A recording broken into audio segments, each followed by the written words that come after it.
Welcome, ladies and gentlemen, to The Late Show. I'm your host, Stephen Colbert. Folks, while supplies last, it is the last day of July, meaning tonight at midnight, August 1st, Trump's basket of deplorable tariffs are going to kick in. So this is Tariff Eve, okay? Don't forget to leave out a Diet Coke and a plate of nuggets for jolly old St. Prick. Now, fans of random economic chaos will remember that back in April, Trump claimed that he had tons of deals under his belt, saying, "I've made 200 deals."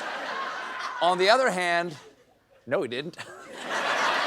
The deadline is here, and he's only made 8 deals because his demands are insane. And though he says this is all about, trade fairness, clearly some of his tariffs are just for spite. For example, he raised Brazil's rate to a whopping 50% to punish them for prosecuting his authoritarian pal, former President Jair Bolsonaro, for attempting a coup. Well, obviously you can't have that. I mean, imagine if we lived in a world where everyone who attempted a coup went to jail.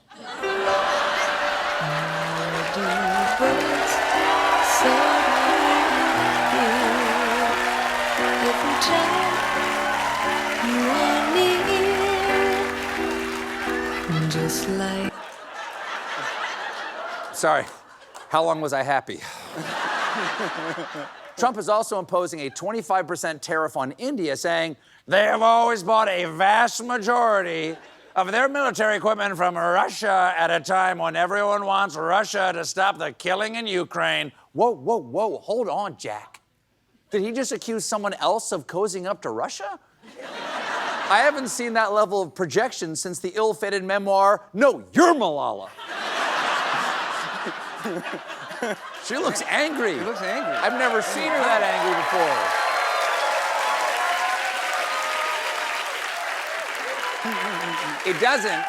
It doesn't seem like he's going to get a deal with them anytime soon because India has concerns about the genetically modified crops grown in the U.S. Genetically modified? You mean our strawberries aren't supposed to look like this? You know your strawberries have questionable genes when they have to be harvested by cesarean. While he's waiting for the world to kneel before him, Trump's keeping busy. Today, he signed an executive order to revive the presidential fitness test for American school children.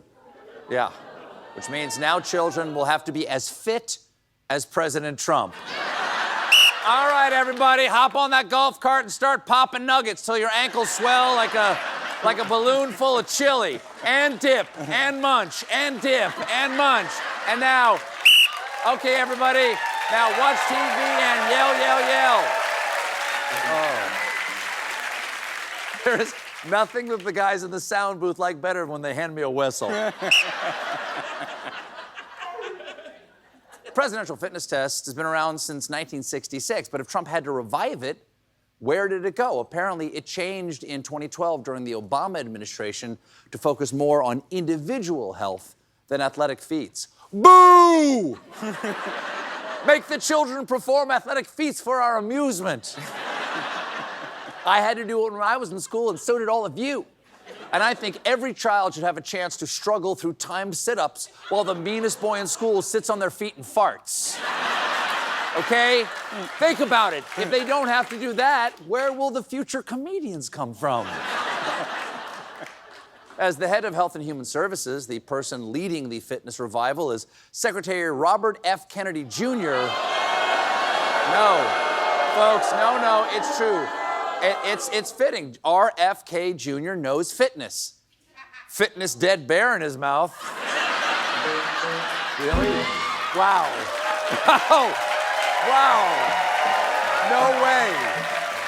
I gotta fit that in my mouth. It's a long story. To promote the new test, Trump also had a couple of big-time men's football players with him on stage. Kansas City Chiefs kicker Harrison Butker and troubled former Giants linebacker Lawrence Taylor, representing the 2 most exciting parts of the NFL, extra points and cocaine. Now, an important side note, Taylor is also a registered sex offender. Mr. President, that is a brilliant way to distance yourself from the whole Epstein scandal. I fully renounce everything Jeff did, because now I'm hanging out with a completely different registered sex offender. And we're just here to make sure our teenagers are very fit. Wow. Yeah, I agree. Wow. Oh, but the RFK joke got a laugh. Doesn't make any sense. What else? Oh, today Americans finally got our hands on the secret, scandalous information we've all been waiting for. Because an anonymous website just released information from politicians and celebrities' Spotify accounts, which they are calling the Panama playlists. They say the hack includes everything. I know what songs they played, when and how many times. That's right, the bops, the jams, the grooves. They have blown the lid off of something I did not realize required a lid. According to this bombshell, folks, Vice President J.D. Vance is into boy bands, including the Backstreet Boys. I want it that way, which is appropriate because every time I see him, I think, tell me why.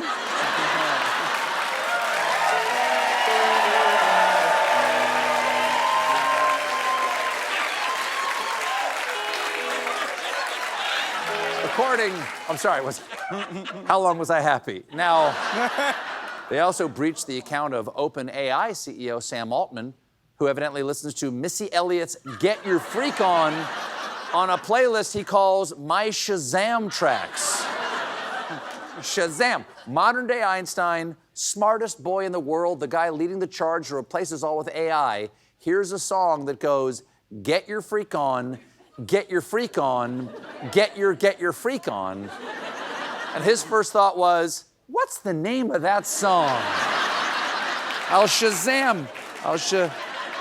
Here's been, thank you. Tell me why. Backstreet's back. All right, there's been a troubling. Come on. Come on, ladies, you don't want to see me dance. Now, there's been a troubling development with former Trump lawyer and rotten potato flirting with you from inside the compost bin, Alan Dershowitz. Dershowitz made his career as a defense attorney representing clients like Harvey Weinstein, O.J. Simpson, Donald Trump, and Jeffrey Epstein. You know it's a bad when you look at a list of people and think, is it really fair to lump O.J. in there? Is that nice? Is that fair? Dershowitz famously was also at Epstein's mansion where he received a massage. Later, he defended the massage by saying the masseuse was an older Russian woman named Olga, and he kept his underwear on and didn't enjoy it. Wow. Way to throw Olga under the bus. I'm sure she was trying to do a good job. Maybe she got distracted by your gross old tidy whities. Dersh has a summer place up on Martha's Vineyard where his association with the creeps has cramped his vacay vibe. He's written op-eds where he claims that his former vineyard pals are shunning him and trying to ban him from their social life. Because there's no better way to prove you're a likable guy than writing an op-ed complaining that no one likes you. Unfortunately, it's getting worse for over-the-underpants Alan because he says he's suing a Martha's Vineyard food vendor who refused to serve him pierogies because of his politics. I'm sorry, Alan, but you can't force people to let you touch their pierogies. I'm sure Olga told you that. Come on. Apparently. Allegedly. Tell me why.